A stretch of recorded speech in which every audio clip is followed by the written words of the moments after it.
Muy buenas noches, bendiciones para todos, bienvenidos a este lugar de contacto que es para compartir la palabra del Señor. Antes de esto hemos estado adorando al Señor, alabando primero, adorando y hemos sentido tanto la presencia del Señor. Así que sabemos que el compartir la palabra es nuestra fuerza. Ella es la base de nuestra fe. Ella es la que nos habla de Jesucristo, nuestro Salvador. Así que quiero compartir con ustedes en Isaías 48. Isaías 48, que dice así: sécase la hierba, marchítese la flor, mas la palabra de Dios nuestro, la palabra del Dios nuestro permanece para siempre. Lo voy a leer otra vez. Sécase la hierba, marchítase la flor, mas la palabra del Dios nuestro permanece para siempre. Y quiero compartir con ustedes que la palabra de Dios permanece para siempre. ¿Ven? Hoy tenemos personas que aún firmando documentos no cumplen con lo que dicen, pero Dios sí cumple, porque Él es nuestro Dios. Por eso el Señor también decía: tu sí sea sí y tu no sea no. ¿No? Tenemos que acostumbrarnos a decir la verdad, y que cuando decimos sí tenemos que hacerlo, como también cuando decimos que no, no hacerlo. ¿Amén?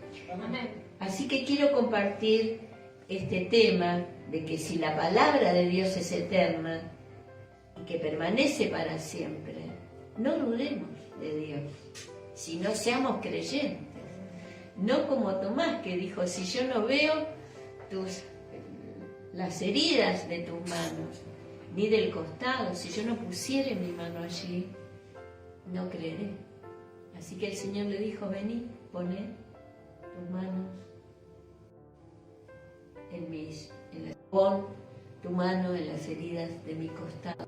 Y allí entonces cayó postrado delante de Dios y dijo: Señor mío y Dios mío, ¿no? ¿Y qué le dijo el Señor? Porque me viste, Tomás, creíste. Más bienaventurados los que no me vieron y creyeron. Así que somos bienaventurados. Así que tenemos que creer que la palabra de Dios permanece para siempre. Puede ser que los conflictos, las tormentas, como cantábamos recién, nos hagan trastabillar, pero lo que dice Él se va a cumplir. Amén. Así que esa es la base de nuestra fe.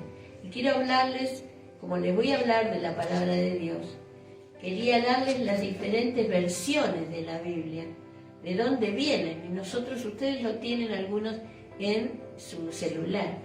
Y tenemos allí la versión latinoamericana, que es una traducción católica al español, realizada en Chile por un equipo dirigido por los sacerdotes Bernardo Uraúl y Ramón Ricciardi, y publicaron esta Biblia completa en el año 1972.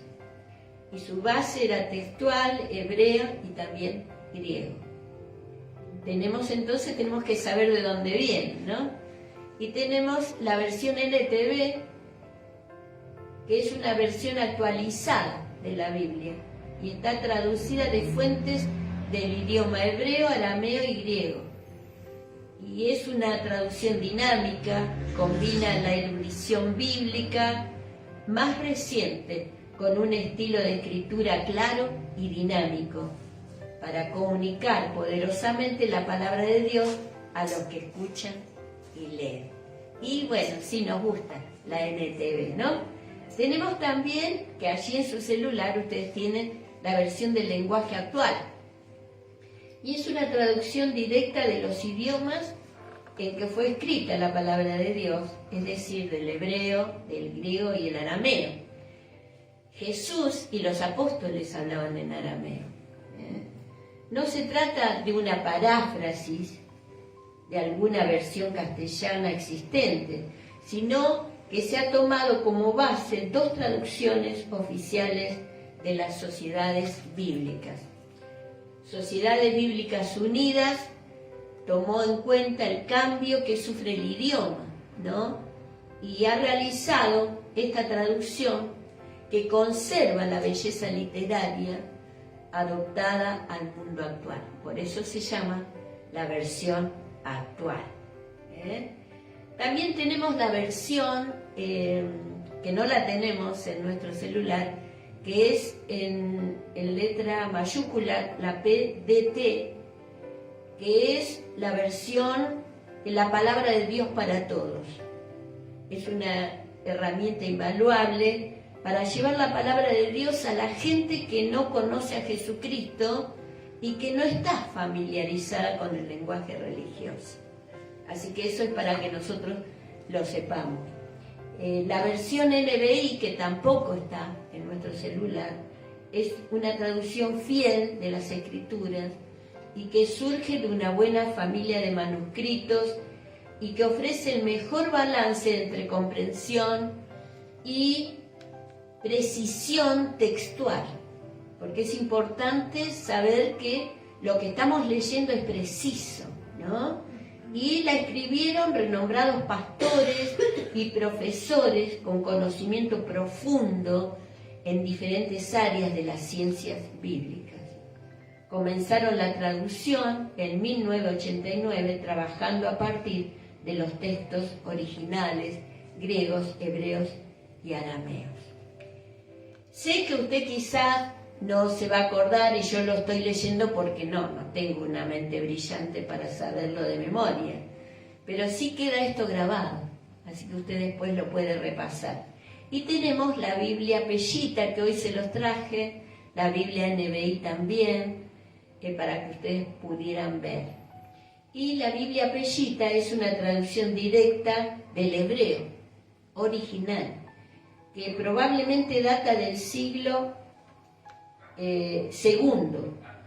Desde el siglo V se convirtió en la versión modelo de la Biblia, reemplazando versiones anteriores de los evangelios. Pellita significa claro y se refiere a su claridad, a la razón por la cual se convirtió en el lenguaje común de la región del Medio Oriente, porque vemos que Pellita viene del hebreo, ¿no? Y allí entonces que se conocía como la versión siríaca. Es la versión más querida entre las traducciones al idioma siríaco. Y gracias a su fidelidad, liberalidad, franqueza y transparencia, se usa de un antiguo manuscrito bíblico en arameo y el idioma del Señor Jesús, de los cuales ellos hablaban. O sea que esto sale de los manuscritos, que no están todos los manuscritos, ¿no? Hoy, gracias a Dios, la Biblia se siguió publicando y por eso la tenemos. ¿Y cuál es la Biblia más completa y original? ¿No? Nos hacemos una pregunta, ¿no? Y se trata del llamado, la del Códice Sinaítico. Es la más completa y original. Es una colección de manuscritos del siglo IV antes de Cristo, escritas en griego, el Nuevo Testamento, y en el Antiguo Testamento, escrito en hebreo y arameo. ¿Y cuál es la versión de la Biblia más cercana a la original? Porque son preguntas que nosotros nos podemos hacer. Y la traducción, que es más exacta y fiel al documento original, lo que es en ocasiones causa que la lectura sea compleja, porque es difícil. Las Biblias más aclamadas por el público son la Reina Valera, de 1960, y la Biblia de las Américas, la BLA, y la Biblia de Reina Valera, su autor fue un fraile que se llamó Casiodoro de Reina y que la publicó en 1569. Y Cipriano Valera hizo una revisión en 1602. él era un monje que culminó la primera revisión completa de esta traducción, y así nació la versión Reina Valera de los dos. Valera hizo la primera revisión de la Biblia del Oso, con el fin de quitar todo lo añadido de los 70 intérpretes o de la Vulgata griega que no se halla en el texto original hebreo. Tuvo una amplia difusión durante la Reforma Protestante del siglo XVII, siendo por poco más de 4 siglos la única Biblia de uso dentro de la Iglesia protestante de lengua castellana. Se está refiriendo a la de Reina Valera. ¿Amén? O sea que esta Cipriano y Casiodoro de Reino lo sacaron de la Biblia del Oso, que fue la primera Biblia del tiempo de la literatura castellana del siglo de oro, que usó un clásico, que fue un clásico de la lengua española, y fue la primera traducción de la que derivan todas las versiones, Reina Valera. ¿Qué le pasó a Cipriano? Fue condenado a ser quemado vivo por la Inquisición el 22 de diciembre de 1560, calificado como hereje, apóstata, contumaz y dogmatizante.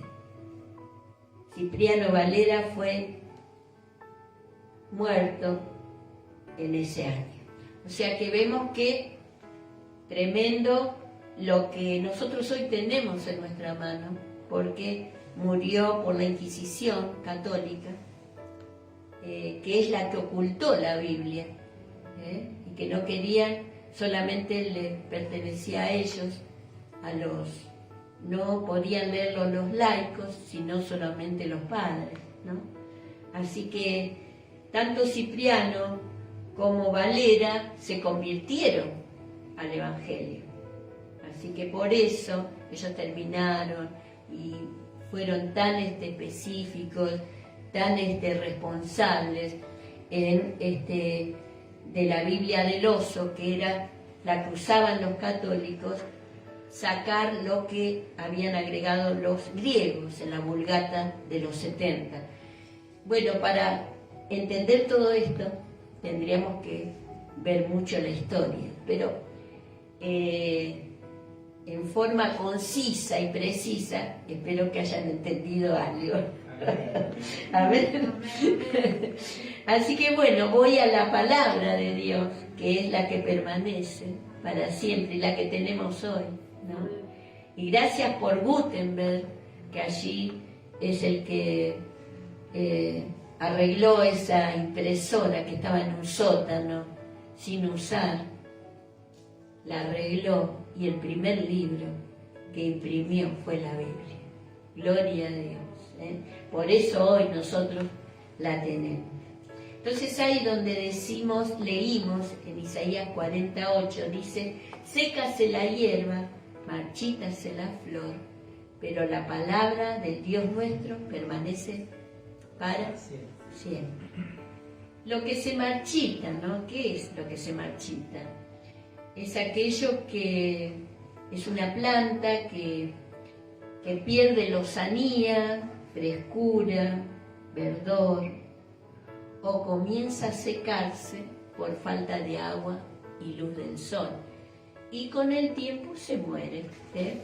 Pero lo que no se marchita, que dice que es la palabra de Dios, es inmarcesible, quiere decir inmarchitable, perenne, es algo perpetuo, nada le afecta porque es eterna. Así que, ¿cómo no leer, cómo no creer? Y sabe que en el Salmo 102:11 hay una palabra que habla de lo que hace el marchitarse, porque no solamente la planta, a veces nosotros también nos vamos marchitando. Amén. En el Salmo 102, 11, dice así: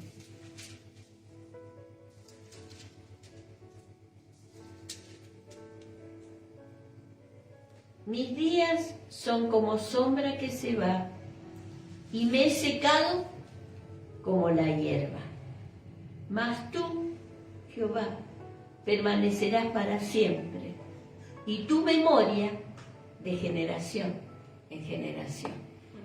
Los problemas a nosotros hace que nosotros nos vayamos como secando, como la hierba.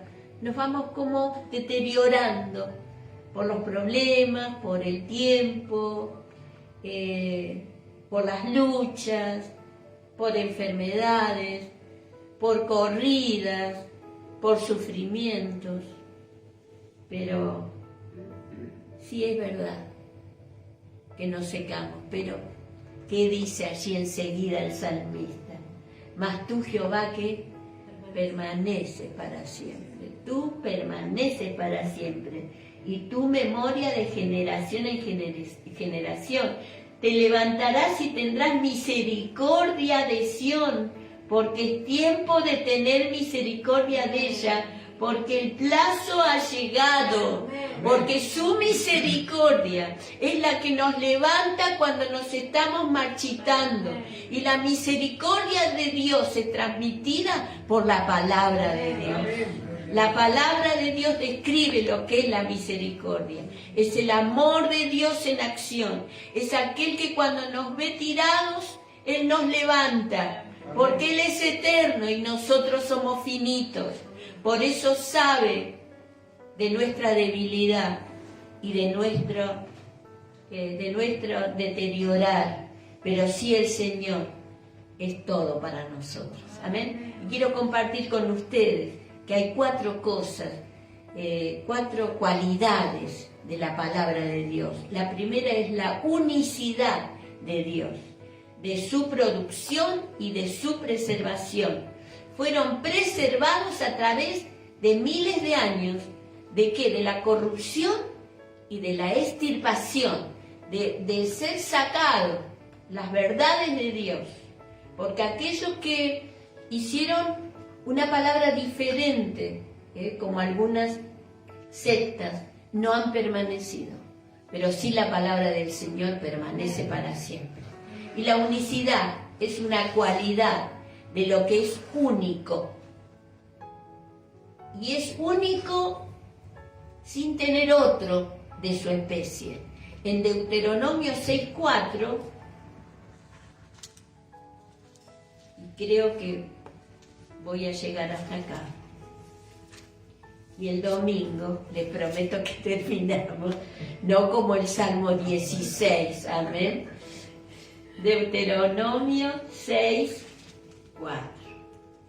dice así: oye Israel, Jehová nuestro Dios, Jehová uno es. Él es el único. Si bien sabemos que es trino en persona, pero uno en esencia. Amén. O sea que el saber que la palabra de Dios es única, hermanos, que Dios es único, porque Él es eterno, que los planes de Dios son eternos, que no pueden ser cambiados, porque Él ya dice que desde antes de la fundación del mundo ya tenía pensado la salvación del ser humano. Amén. Y por medio de que Él tenía que inspirar a los santos hombres de Dios que escriban su pensamiento y que escriban su propósito para los seres humanos. Mire usted, somos privilegiados de haberle conocido al Señor. Amén. Y de saber, por eso tenemos que valorar nuestra Biblia, de saber que muchos han dado su vida por la palabra, como Cipriano, y también por el testimonio, por el testimonio de Dios. Así que esto, hermanos, en esta noche nos mantenga firmes parados, no mirando las circunstancias nuestras, sino mirando a quién estamos mirando, ¿a quién? ¿En quién hemos creído? Como dijo Pablo usando el Salmo, yo sé en quién he creído, creí, por tanto hablé. Amén. Cuando creemos, hablamos con fe. Cuando no creemos, hablamos con desánimo. Y dice que el desánimo y la tristeza pueden secar los huesos. Por eso que el Señor nos dé esa frescura de la palabra de Dios. Vamos a orar. Gracias te damos, Señor, en esta noche, por esta palabra que es viva y verdadera, más cortante que espada de dos filos, que penetra el alma y discierne los pensamientos. Y Señor, que llega hasta el interior de los huesos, los tuétanos, Señor. Gracias, Dios mío, gracias porque necesitamos esta fuerza que viene de ti, la fuerza de tu palabra cumplida. Gracias te damos, Señor, porque tú dijiste a aquellos que fueron los patriarcas, no te preocupes porque yo no te dejaré hasta que no haya hecho lo que te dije que iba a hacer. Gracias te damos, Señor, gracias. Creemos en lo que tú dices, Señor, y tú lo harás, Dios mío. Queremos creer en ti y levantarnos, Señor, como las águilas, renovados nuestra fuerza por lo que tú dices, Señor. Gracias te damos, Jesús. Amén y amén. Que el Señor te bendiga y que esta palabra sea tu fortaleza. En este día te espero el día domingo, más o menos a las 11, vamos a estar compartiendo la palabra de Dios. Te mando un saludo y hasta el domingo.